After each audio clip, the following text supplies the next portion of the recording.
Welcome back to MidPoint, and also welcome back former White House Space Program Advisor, author of Dark Winter, How the Sun is Causing a 30-Year Cold Spell. John Casey joins us. All right, John, let's turn to the American space program, and when I put those words together, I have to sometimes stop myself because I wonder if there really is an American manned space program at this time, because I grew up in an era when we always loved to see the different trips to the moon and the space shuttle, but now we have nothing. Is there anything positive that we can put our hat on at this point and say we're going to get back into the race? Well, certainly, Ed, a lot of Americans have been concerned for years now whether we do have a viable, robust manned space program. There are plans on the horizon, and in fact, one big step forward takes place this December the 4th when the Orion manned capsule gets blasted into space for its first test flight. There won't be anyone on it, but it is the first big step forward after shutting down of the space shuttle program and after us becoming totally dependent on the Russians to get to the space station. But is it fair to say that it's just not a priority with Americans? Because let's face it, when John Kennedy made his declaration, if you will, we were on the moon by the end of the decade. We went from the Earth to the moon in almost no time, and since then, we've gone nowhere else. Is there just no desire to go there, or is it a lack of money or will? What is it? Well, it certainly appears to be a lack of political will. It does take an inspired president to lead the country in any endeavor, space program, medical science, international relations. And our current president, unfortunately, is not really leading and inspiring the nation to go back into space in an aggressive manner. So we've been kind of plodding along.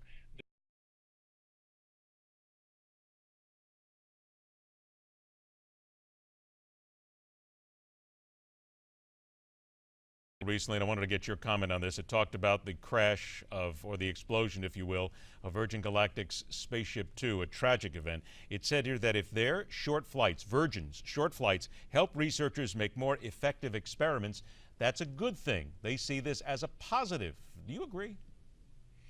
Well, if you look at the history of spaceflight, it has always been perilous in the earliest stages. The Spaceship Two that crashed on October the 31st is simply another example of the difficulties in getting to space. So I encourage them to go forward. Head of Virgin Galactic, Richard Branson, said he will as soon as it's safely decided how to get back and what the cause of the problem was. So I support his efforts, but it does bring home the fact that going into space is a very expensive and difficult proposition. All right, so about the minute and a half that I have left in, here comes the big question that you'll always hear from people when it comes to getting back into space. They will say, why? Why do we need to? We have so many problems here on Earth. Why should we spend our time having to worry about going to another planet? First off, it's a very small part of the government's expenditures that are currently devoted to space. In fact, I wish we would just get rid of the billions of dollars we're throwing away on the myth of man-made climate change and put that into the space program. But it's not really a cost issue, it's a vision issue.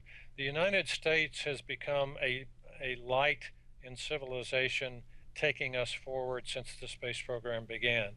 I would hate to see the U.S. give up leadership in space. I would hate to see that light burn out. Going into space causes our technology, our people to achieve things we've never done before. And when we do that, we learn more, we benefit more as a society and as a civilization. And that's really what space is all about. As I can tell you, I mean, I grew up watching it. I'm one of those nerds that just loves to think about it. And yes, I would go if they offered me the seat. Absolutely, no doubt about it. We want to remind everybody that John Casey's book, Dark Winter, we want you to be sure it is now available to you free with this special offer available at newsmax.com/darkwinter. Again, Dark Winter, How the Sun is Causing a 30-Year Cold Spell. John Casey. I heartily recommend that you pick it up. It's a fascinating book. John, always a pleasure, my friend. Thanks so much for joining us. We'll talk again. Thank you, Ed. All right. Break, and we return to Truly Go Boldly Where No Human Being Wants to Explore. Permanent residency in the place known as Outland. That and so much more coming up right here on MidPoint.